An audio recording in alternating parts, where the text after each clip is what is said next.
பெண் பஞ்சாயத்து தலைவர். சொல்லுங்க தலைவி. சொல்லுங்க மேம். கவுன்சிலர் சொல்லுங்க மேம். சொல்லுங்க. நான் என்னோட பேரு ராஜேஸ்வரி, வத்திராயிருப்பு பேரூராட்சியில இருந்து வந்திருக்கிறேன். 10வது வார்டோட முதல் பெண் கவுன்சிலர் நான் என்பதுல சந்தோஷப்படுறேன், ரொம்ப சந்தோஷப்படுறேன். அந்த வெற்றி கிடைக்கும் போது எனக்கு அப்படி ஒரு ஆனந்தமா இருந்தது. என்ன சொல்றது, வெளியில வெற்றி வேட்பாளர் ராஜேஸ்வரி அப்படின்னு சொல்லும் போது வெளியில படியை விட்டு கீழே இறங்கும் போது போலீஸ் கார்டு வந்து, இல்ல மேடம் உங்களை நாங்க தனியா அனுப்ப முடியாது மேடம்னு சொன்னாங்க. நான் ஒரு 12ஆம் வகுப்பு வரைக்கும் தான் படிச்சிருக்கிறேன். என்ன மேடம்னு சொன்னது ஒரு புதுசா ஒரு எக்ஸ்பீரியன்ஸ். அப்படி ஒரு சந்தோஷம் இருந்தது. மேடம் சொல்லும் போது யாரையோ கூப்பிடுறாங்க அப்படின்னு சொல்லி நான் திரும்பி பார்த்தேன். என்னோட வீட்டுக்காரு, உன்னதாம்மா கூப்பிடுறாங்க, உன்னதான் கூப்பிடுறாங்க, உனக்கு தான் ரெஸ்பான்ஸ் கொடுக்குறாங்க, என்னன்னு கேளு அப்படின்னாங்க. மேடம் உங்களை நாங்க தான் உங்க இருப்பிடம் வரைக்கும் கொண்டு போய் விடுவோம், நீங்க எங்களோட தான் வரணும் அப்படின்றத அவங்க சொன்னாங்க. இல்ல சார் நான் என்னோட வீட்டுக்காரோடய போறேன் அப்படிங்கும் போது, இல்ல மேடம் இது எங்களோட கடமை, நாங்க உங்களை கொண்டு போய் உங்க வார்டுலயே கொண்டு போய் நாங்க விடணும் அப்படின்றத சொன்னாங்க. என்னையும் அவரையும் சேர்த்து கொண்டு போய் விடும்போது அங்க இருக்க வரவேற்புங்கிறதே வேற மாதிரி இருந்துச்சுங்க. முன்னாடி என்னோட அப்பாவை வச்சு என்ன அடையாளப்படுத்துவாங்க. எங்க அப்பா எக்ஸ் சர்வீஸ்மேன், அவரோட பொண்ணாதான் என்ன சொல்லியிருக்கிறாங்க. இப்ப எங்க அப்பாவை 10வது வார்டோட கவுன்சிலரோட அப்பா அப்படின்னு இப்ப எங்க அப்பாவை அடையாளப்படுத்திக்கிட்டு இருக்காங்க. என்னோட அப்பாவை அவர் அடையாளப்படுத்திக்கிட்டு இருக்காங்க. என் பொண்ணுங்க போனாலுமே எங்கேயாவது போயிட்டு இருந்தாலுமே கவுன்சிலரோட பொண்ணு போகுதுங்க, 2 பேர் போறாங்க பாருங்க அப்படின்னு தான் சொல்லுவாங்க. அது எனக்கு ரொம்ப பெருமையா இருக்குது. இது எனக்கு வித்தியாசமான அனுபவமாகவும் இருக்குது.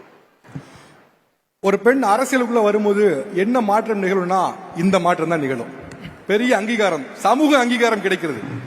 இது எனக்கு கிடைச்ச அங்கீகாரமா நினைக்கல, இங்க இருக்க அத்தனை பேருக்கும் கிடைச்ச அங்கீகாரமா நான் நினைக்கிறேன். Madam thank you madam. Sathya ma'am சொல்லுங்க. என் பேர் சத்யா மேடம்.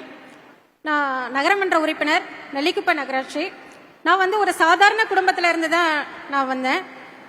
எனக்கும் வந்து சில கனவுகள், லட்சியங்கள் அந்த மாதிரி இருந்தது. ஆனால் என்னுடைய ஏழ்மை நிலை வந்து அதுக்கு எல்லாமே முற்றுப்புள்ளி வச்சிருச்சு. ஆனால் எனக்கு திருமண வாழ்க்கை வந்து சிறப்பாக அமைஞ்சது. அந்த கனவுக்கும் லட்சியத்துக்கும் என்னுடைய கணவர் வந்து உயிர் கொடுத்தாரு. நான் அதுக்கப்புறம் என்னை வந்து ஒரு சுய உதவி குழு ஆரம்பிக்க சொன்னாங்க. 2003 நான் ஒரு சுய உதவி குழு ஆரம்பித்தேன். மக்களை போய் நான் கூப்பிடுறதுக்குள்ளேயே எனக்கு பெரிய விஷயமாயிடுச்சு. வெளியில வரமாட்டேன்ட்டாங்க. அப்புறம் ஒவ்வொருத்தவங்களா போய் பேசி அவங்கள அழைச்சிட்டு வந்து ஒரு குழுவா ஃபார்ம் பண்ணி இன்னைக்கு என்னுடைய தெருவே பார்த்தாக்கா மகளிர் சுய உதவி குழு உறுப்பினர் தான் அத்தனை பேருமே இருக்கிறாங்க. அந்த நிலையை நான் உருவாக்கினேன். இப்போ அடுத்து பார்த்தீங்கன்னாக்கா அது வந்து அடுத்து நான் செயல்பட்டது என்ன அப்படின்னு சொன்னாக்கா, எனக்கு வந்து நகரமன்ற உறுப்பினர் ஆகணும் ஒரு லட்சியம் இருந்தது. அப்போ வந்து அதை என்னுடைய கணவர்கிட்ட போய் நான் சொன்னேன். நான் அப்போ அவங்க என்ன சொல்லிட்டாங்க, நம்மளால முடியாதுமா, அதை செயல்படுத்த முடியாது, ஏங்க அந்த மாதிரி சொல்றீங்க அப்படின்னு சொல்லி நான் கேட்கிறேன். அப்ப சொன்னாங்க, நம்மளுடைய கம்யூனிட்டின்னு பார்த்தாக்கா நம்ம 4 பேர் தான் இருக்கோம், ஜாதி அடிப்படையெல்லாம் இருக்குது, அது மூலியமா தான் நம்ம வர முடியும் அப்படின்னு சொல்லிட்டாங்க.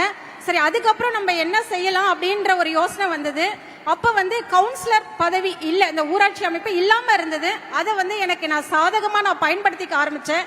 நான் நேரடியா மக்களை போய் சந்திக்க ஆரம்பிச்சேன். மக்களுடைய குறைகளை என்னன்றதெல்லாம் நான் ஒரு சர்வே மாதிரி நோட் புக் போட்டு நோட் பண்ண ஆரம்பிச்சேன். எங்க ஊர் கமிஷனர் கிட்ட போயிட்டு ஒரு மனுவா கொடுக்க ஆரம்பிச்சேன். மக்களுக்கு தேவையான அந்த ஸ்ட்ரீட் லைட்டு, ட்ரைனேஜ் கிளீனிங், கொசு மருந்து அடிக்கிறது, இதெல்லாம் வந்து அந்த சமயம் கவுன்சிலர் இல்லாத அப்போ நான் அதை வந்து செயல்படுத்த ஆரம்பிச்சேன் ஒரு மகளிர் குழு தலைவியா. அதுவே எனக்கு வந்து மக்கள் கிட்ட வந்து ஒரு ஈடுபாடு கொடுக்க ஆரம்பிச்சது. அதுக்கப்புறம் எலெக்ஷன் வந்தது. அந்த டைம் நான் என் கணவர்கிட்ட போய் சொன்னேன், நான் வந்து மக்களோட மக்களா நின்னேங்க, எனக்கு மக்கள் சப்போர்ட் இருக்கே, நான் நிக்கணும் அப்படின்னு சொல்லிட்டு சரின்னு சொல்லிட்டு என்னோட ஹஸ்பண்ட் வந்து சரி சப்போர்ட் பண்ணாங்க. நான் எலெக்ஷன்ல நின்னேன். எலெக்ஷன் வந்து எனக்கு ஒரு பெரிய சவாலா இருந்தது. நான் ஜெயிப்பனான்ற மாதிரி இருந்தது.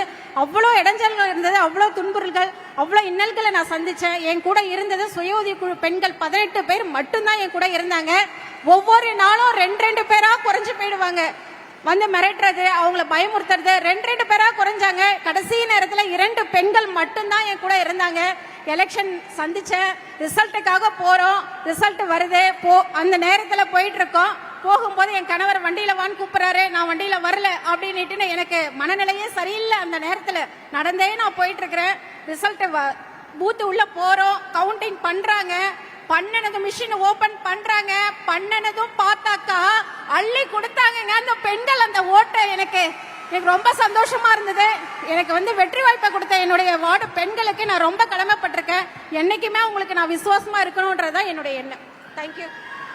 ஆக்சுவலா பெண்களுக்கு ஏன் அதிகாரம் போகணுங்கிறதுக்கு இது மற்றும் ஒரு சாட்சி. ஏன்னா அதிகாரத்தில் இருக்கக்கூடிய பெண்களுடைய பேச்சை பாத்தீங்கல்ல, அதுல ஒரு கிளாரிட்டி இருக்கு, ஒரு தெளிவு இருக்கு. பேசின 2 பெண்களுக்குமே அப்படி ஒரு கிளாரிட்டி இருக்கு. கவுன்சிலரா இருந்தாலும் சரி, அந்த பக்கத்துல கூட அம்மாவா இருந்தாலும் சரி, பேசும்போது ஒரு கிளாரிட்டி இருக்கு. நான் என்ன செய்யறேன், இந்த மக்கள் எனக்கு என்ன செஞ்சிருக்காங்க, இந்த மக்கள் எனக்கு கொடுத்துருக்கூடிய வேலை என்ன, மக்கள் எனக்கு கொடுத்துருக்கூடிய பதவி என்னன்னு உணர்ந்த அந்த கிளாரிட்டி இருக்குல்ல, பிரம்மாண்டம். என்னால சொல்ல வார்த்தைகளே இல்லம்மா அந்த கிளாரிட்டி.